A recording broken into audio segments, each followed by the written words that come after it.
waɗi joni duuɓi capanɗe joyi jeeɗiɗi mi naati l'école d'Alenton en 1959 en 1964 j'ai été admis au collège à l'abbé.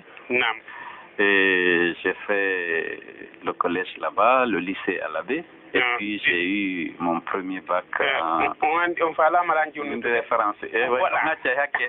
Mi jangi ton collège on et lycée.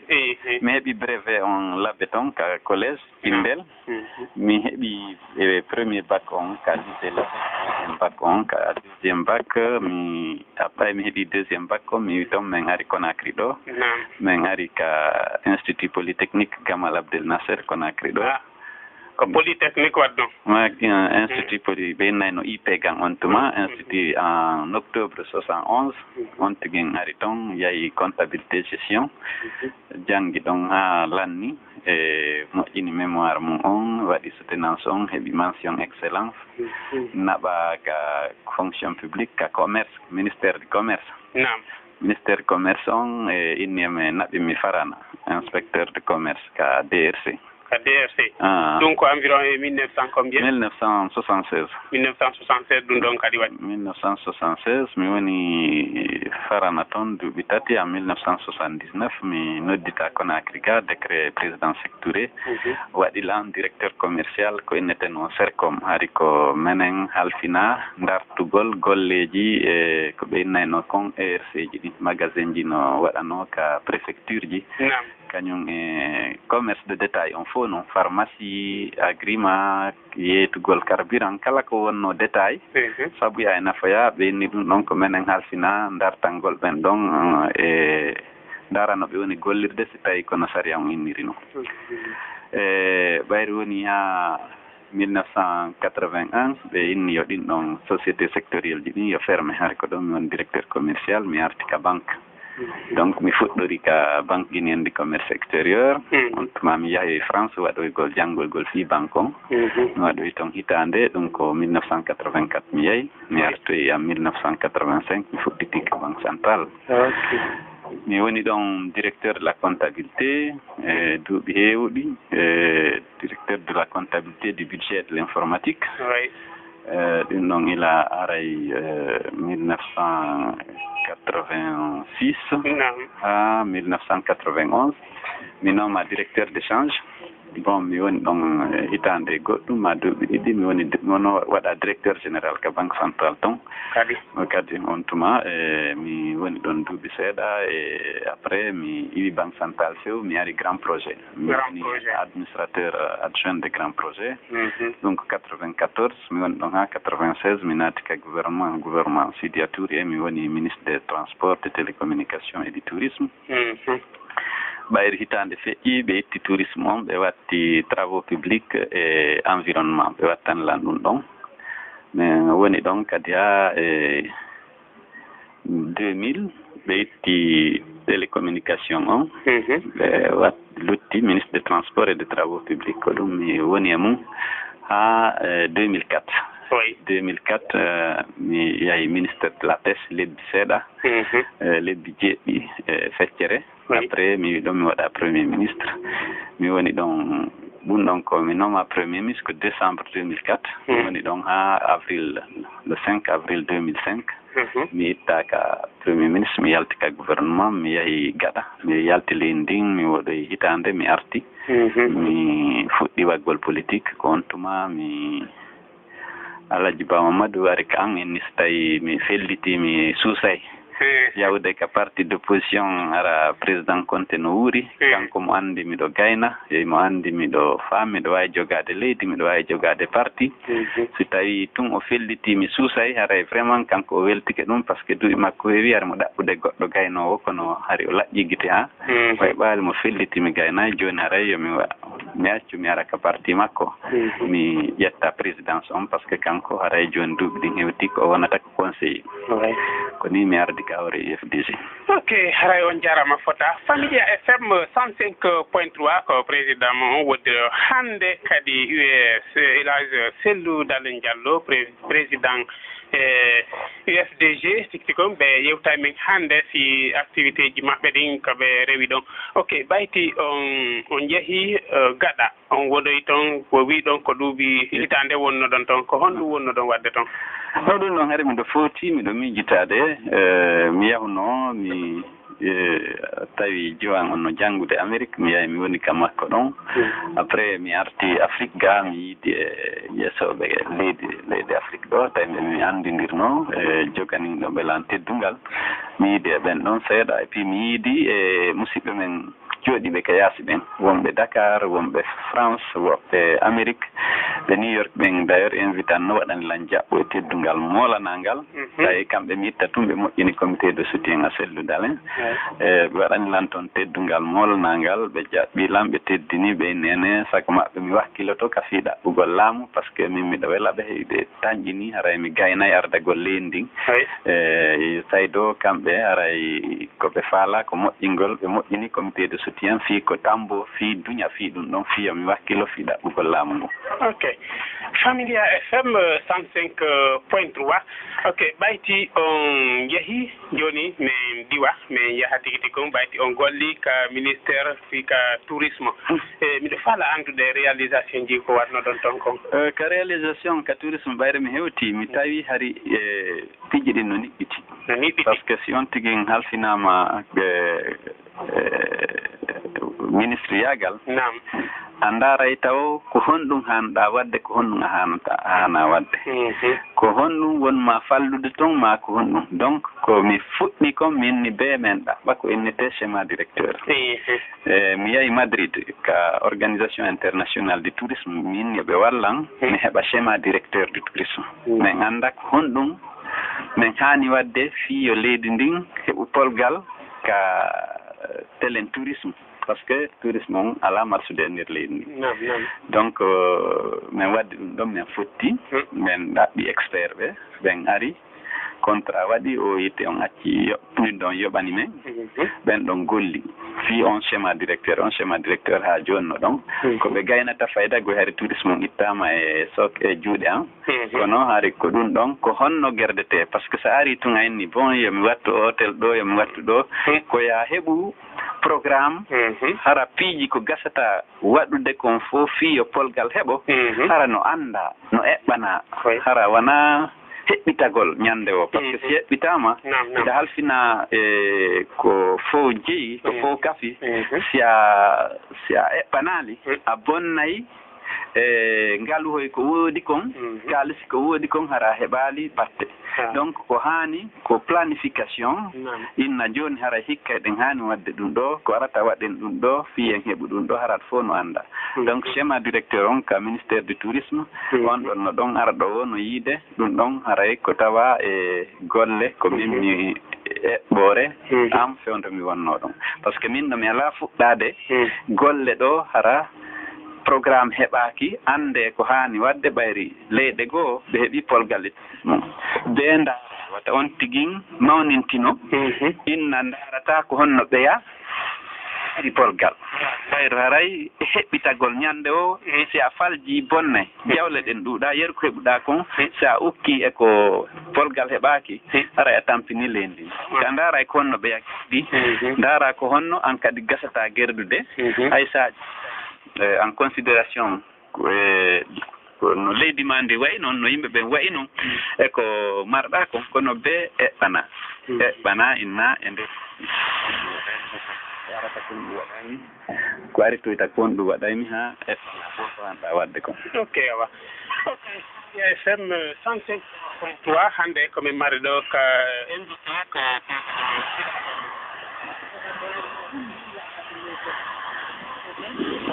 Afrique de Guinée tigi tigi kon woni ko seedi ka bureau men ɗo miɗen jewtide fi actualité ji ɗi voilà mbayti on yeehi kadi woni ka ministére de travaux publics réalisation ji mon ɗin ko honno moƴƴini goudron honɗum e honɗum kadi ko honɗum kadi donc ka ministére de travaux publics haray jama on no anndi fewndo mi wonno ɗon gouvernement on heɓuno polgal amin finano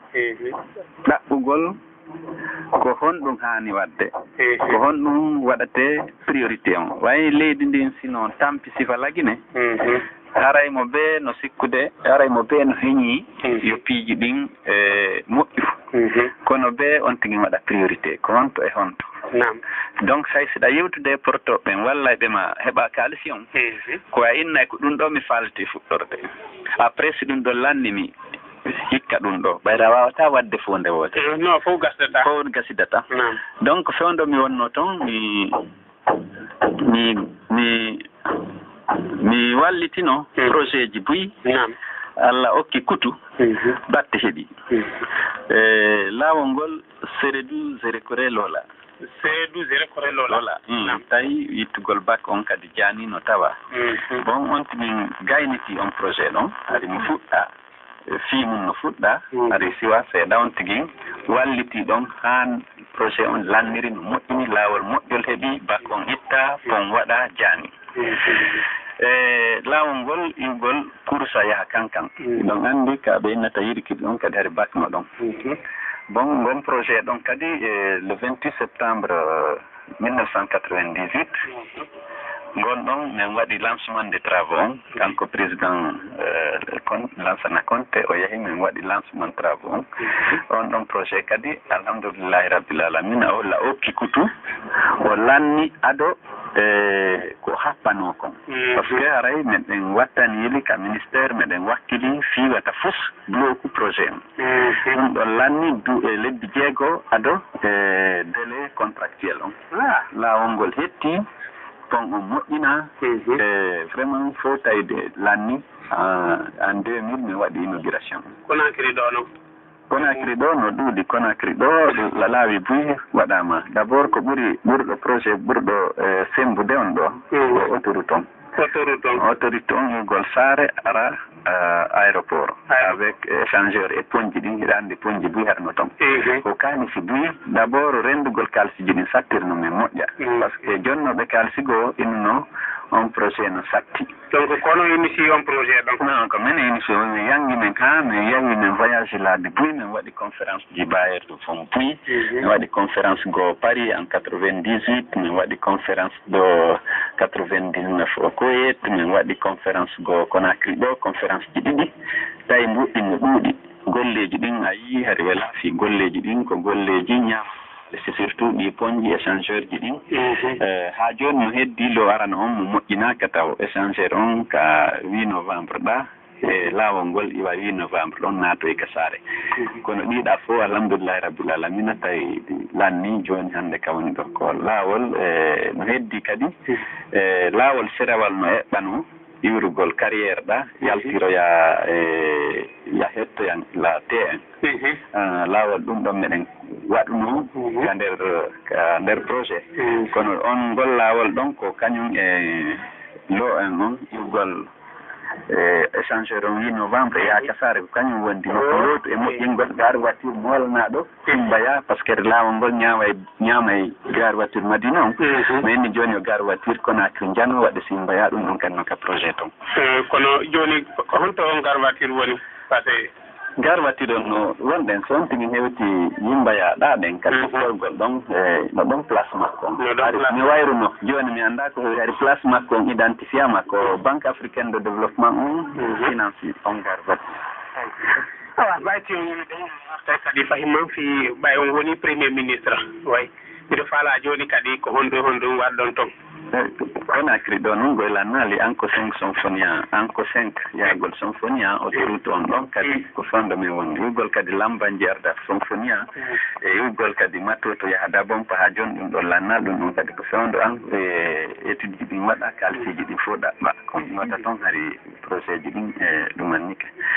no heddi kadi kankankure Malé e poñji ɗin ɗiɗi hoore Niger Djélibakoro pont on ɗon ko on ɗon ɓuri juutude poñji lagini ɗin fof kaɓe innata on hakkunde ñandankoro e Djélibakoro e yeeso ɗon kadi ka naatugol sigiɗi ponngono ɗon tenkiso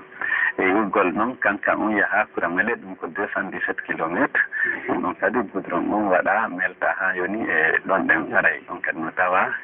ko moƴƴina fewndo amen ɓayde haray si on tigi woni ko minen moƴƴini wona e man tagol ko moƴƴina fewndo amen ko Allah hokki min futi ko gonga ok miɗen tankiri on waɗi réalisation ji boyi heeɓi miijoji boyi kadi fi gollugol e nder leydi ɗi ɗum ɗon koko tawata harayno moƴƴina ɓay leydi yeeso haray tigi tigi no kelɗi projet ji goo haɗa no fuɗɗa mi moƴƴinno kadi projet igol laabe ara Kusitel ara Kundar ara ko frontiére ɗum ko kilo 3.2 on projet ɗon kadi étude ji ɗin fof waɗa kalisi on ɗaɓɓa kono ha joni wawaki fuɗɗede kono ari ko fewndo amen on projet ɗon waɗa kalisiji ɗin ɗaɓɓa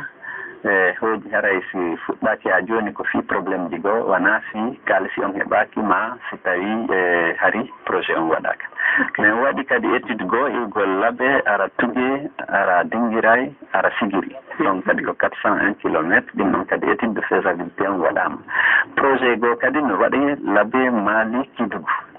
donc 240 kilométre kono 200 kilométre on ko nder Guinée woni ɓiya ko nder leydi Sénégal on noon kadi étude ɗin fof plannama fi ɗaɓɓugol kalisi on fewndi fi on projet ɗon kadi exécuté no heddino kadi Bokeh Kébou donc kadi étude on waɗama fof ko watte kono fof waɗama ko 80 kilométre en Guinée e 20 kilométre Guinée Bissau Bokeh Kébou mais waɗno kadi Lola Danane donc ça 40 kilomètres 120 kilomètres 40 kilomètres et 80 kilomètres en Guinée et 40 kilomètres en Côte d'Ivoire mais ko gueron kadi ɗon kadi laato kono ɗon kadi hari étude ji arano on waɗama min fuɗɗino kadi fi o jene Kankan o jene Mandiana Kankan ina ton on sur Sankarani ara Kankan ɗum ɗon kadi hari fi étude ji on min heeɓi Banque africaine développement o hari newnani lan waɗugol étude on mais ɗum kadi ɓayde gueɗe on fuɗɗike Côte d'Ivoire ko ɗum haɗno no yayeso ɗum ɗon latoyo ok Familia FM 105.3 hay musidɓe heɗitiɗen fito ɗo ko radio mo hiɗuɗon on hannde ko président UFDG o woni ɗo ko ɗum ko son excellence Cellou Dalein Diallo ko kamɓe woni tigi tigi ko woni ka union force démocratique ɗo wonde Guinée ɗo ɓe hannde ɓe yewtude ɓen fii programme ji ɗin ko honno ɓe gollirno ko honno tigi tigi ɓe woni e gollude ok joni o ene wawi kadi artude primature oui ka primature voilà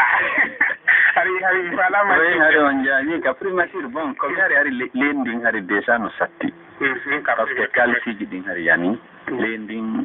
gouvernement on wawata no yoɓude ñamale ɗen ka yaasi projet ji ɗin fof woni bloqué parti politique ji gouvernement on hari hakkude ni no ngaɗi syndicat on e gouvernement on no ngaɗi par ce que hari joddi yimɓe ɓen alaka ɓeydede e cogguji ɗin no ɓeydade ka marché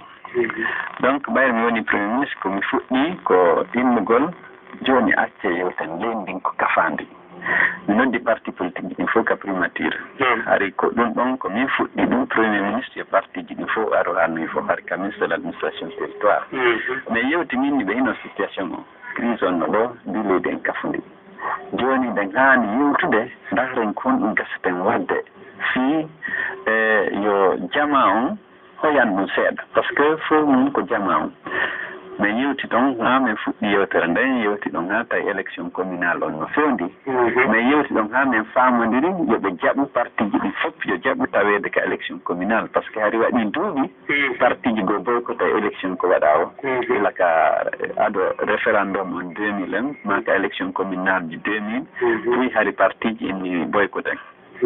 donc mi yewti toon ha min fuɗɗi ko honno ɓe innunoɓe boycota tigi tigi ko honno ko wan honno ɓe innino élection ji ɗin haray ala laaɓude ɓe hinno kadi bon voilà constitution on modifiama ko to e ga hari ɓe mari argument hari ɓe boycoti ɗon an législative 2002 buy yahano donc communal on tawi ɓe buy kadi falaka yaade 2005 mi yewti ha min famodiro ɓe parti ji ɗin fof tawaɓe fof ɓe candidat ka CRD ji ka commune urbaine ji mo ɓe ɗuman ni ɗum ɗon wayi noon bon syndicaliste o en kadi min yeslikani ɓe kamɓe kadi ɓe fof ɓe nodda ɗon min lino yimɗin joni sowde ɗo meɗen anndi ɗon tampi ɗiɗi tati ɓaawo hannde saku maare ko golluji 25,000 hay woni joni hewti 75,000 francs joddiiji ɗin ɗo ta ɓeydaka donc yimɓe ɓen tampi joni heɓowo 150,000 hari salaire mum hokkay mum saku 6 maaro joni heɓowo 150,000 ko saku e feccere waata heɓude donc no haani haray ko hino noon kon ɗum waɗi kon expliquan ɓe ha min fotti joni ɓe watta grève 2005 ɓe accay min ndaara simin redressa e leydi ndin ndaare no ɓe ɓeyditinane leydi ndin ndaara si hettoto nde ñamale ko ɓe jogii kaalisi ko woni a yoɓirede ñamale kon hetto ndaare no salaire yimɓe ɓen ɓeydoɗa donc kamɓe kadi min yewti ha ko on tuma kadi min wakkili minen e président min yewti ha fi libéralisation des zones ɗon kadi mi wakkilino tawde mo yiɗuno walla mimo teddinimi wallitino ɓayri mi innuno be o acca libéralisation des zones ɗon waɗa radio privé ji ɗin créé par ce que woɓɓe no toon e amen ka gouvernement hara min dewta o jaɓu ɗum donc hari sayi goo hari o firti kono min yewti mum min moolimo ha finalement o jaɓi par ce que ari so wenni watta goɗɗo ala ko wawi fewn ɗon donc ɗum ɗon kadi mi tawa e wakkiliɗen ha ngal ɗon polgal heeɓi ƴettugol kadi barrage ji ɗin hakkude préfecture ji ɗin ɗum ɗon kadi miɗo tawa ƴettuɗo initiative yewtugol président ɓe accu kaalisi ndi waɗama kaɗata basɗi ɗin fof fayda ittama kono barrage ji ɗin ɗuuɗi ha joni coggu transport on ko tanko on tigi watta ka transport kon no ɗuuɗi or si ɗin kaalisi fof waɗama bakji ittama ɗata ɗen moƴƴintinama ka goudronaka ko fiya yimɓen siwto tinna ka ɓe fokkiti toon ɓa kadi ko ɓe yoɓata kon ɗuuɗale kono barrage ji ɗin harino ɓeyda e prix de transport on tardina yahoɓen min yomin yewti ɗon kadi ha Allah waɗi Allah hokkimi kutu newnanin yo jaɓi yo barrage ji ɗin itte hakkude préfecture ji ɗin ok haray on jarama fota on jewtay nanen fi hari kaalisi ɗin no jani kono ɓayi on ari est ce que kaalisi ɗin ɗi towno seeɗa ɗi heɓuno valeur ko hono ɗum wona noon ko processus ko ɓe hari waɗe mesure ɓenni bon joni kaalisi ɗin piiji ɗin no leydi wona gérede noon yimɓe no toon hiɓe heɓude ɓe ala yoɓude duuti marché ko yalti wok kamɓe jonnete appel d' offre waɗatake donc mi yimmi joni min waɗi programme neni joni en accay ɗum ɗo en accay ɗum ɗo joni heɗo marché o ko waɗi appel d' offre kala tan yimmiɗo gaynayi addude ko gouvernement o faala ko inna mi adday e hoore o condition ɗo on tuma ndaare hombo ɓuri jogade garantie e jogade ko gouvernement faala kon harano wayi no faalirano par ce que woɓɓe goo hay ɓe ñaami mbuuɗi gouvernement mayni ɓeeɗin ɗon kadi yoɓe bon miɗon anndi on to mi nanngodiran mi nanngenomi yimɓe buu tawi yimɓe ɓen wawata buyno toon ɓe wala waɗirde golle ɗen no haaniri noon mais Allah ɓuy suusi quand même min yanodiri ɓe foolinmi on tuma gere on yimmi law on tuma min geddi toon ha min mi itta ko bon ɓe woni sabu ha mi itta par ce que hari hiɓe mari intérêt ji buyi e nder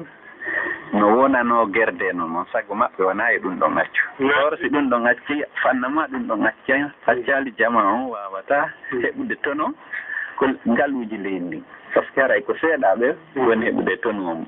donc minen min waɗi programme de stabilisation e portoɓe ɓe gollide tawi ɓen wallu ɓen ɓen aafi ko ɗum ɗon min tambuto ɓe tambi wono nder ga on tawi teeɗa groupe ɓaɓe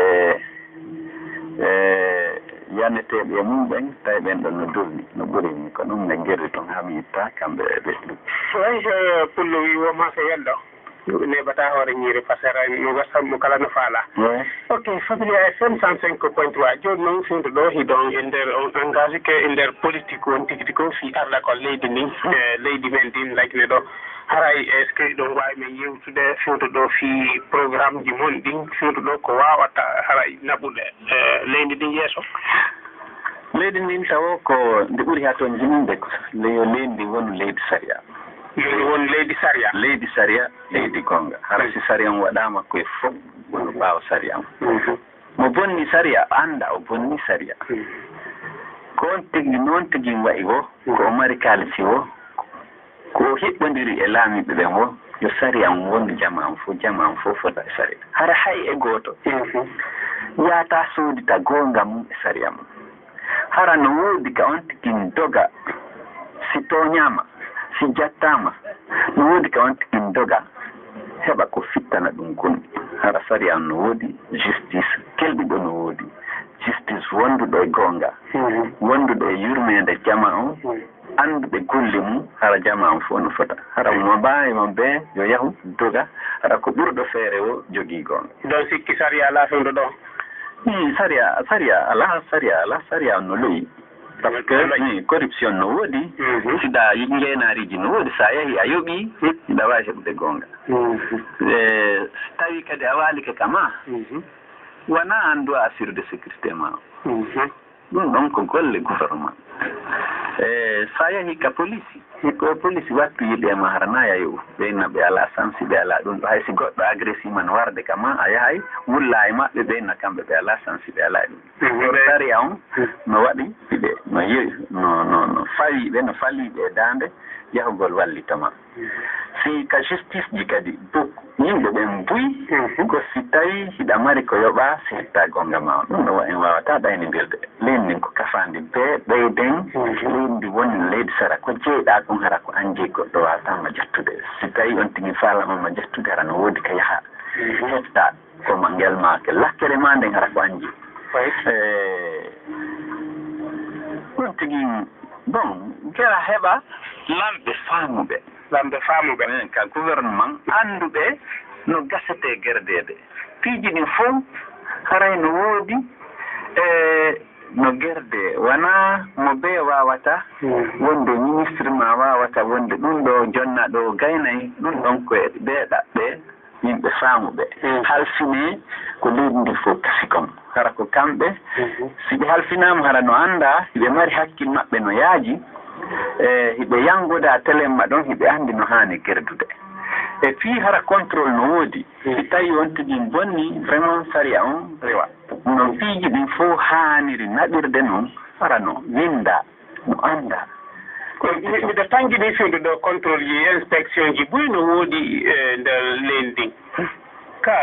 ɗuman iɗon sikki ɗum ɗo yonata non wona d' abord inspection ji ɗum ɗo yo inspection waɗu contrôle ji goo no woodi on yiyetete ko honno ɗum ɗo waɗirte citoyen on ka labtane ɓenne bon ɗum ɗo ko ɗum ɗo yoɓatake ɗum ɗo yoɓete ko ni yoɓete hara citoyen ɓe ɓen no anndi a faami so yahi ka ƴantoɓe sagalle kaka douane ma ka impôt hara yimɓe ɓen no annda ko ni gerdete ɗum ɗo ko chèque yoɓirte nayi addu kalsiji ma ɗin ka leydo lokke jonna ɗum ɗo sariyaji ɗin winde laɓɓine poste jama on humpite ko ɗum ɗo so a yahi nokkugo halfinaɗo gon sengo ɗum inni ko ni hara a yaha no woodi ka yaha inna a o wenni lan ko ni on tigi nodde inna donc a bonni saria on tigi waɗe ka bonnuɗo saria ngol ɗo ko law wona iccugol ko boni kon no wawi nede boni kono ko arata kon on tigi no wawi wadde organisation tawa piiji ɗin kono haniri noon waɗirte ɗum ɗon ko goho ɗiɗi yon be l'école ji men ɗin jande nden wona jande kelɗude wallay ɓe paykoy koye ɓe faama aduna on ɓe wawa yaltude ɓe heɓa heɓira golle telemma ka l'école ji jande nden nde kelɗa koyen kelɗin jande men nden ɓayde hannde ka woni ɗo on tigi wawata innude golle ko yaltata kon ko ɓiɓɓe lagine tum aduna on fof joni wonti wasare wotere fayɓe sukaɓe ɗiya leydi fof no wawi arde ɗo ɗaɓɓa golle sukaɓe men ɓen kadi no wawi yaade nokkugo ɗaɓɓa golle donc no hani to tawi fibinande lagine en no janna no jogii jande kelɗude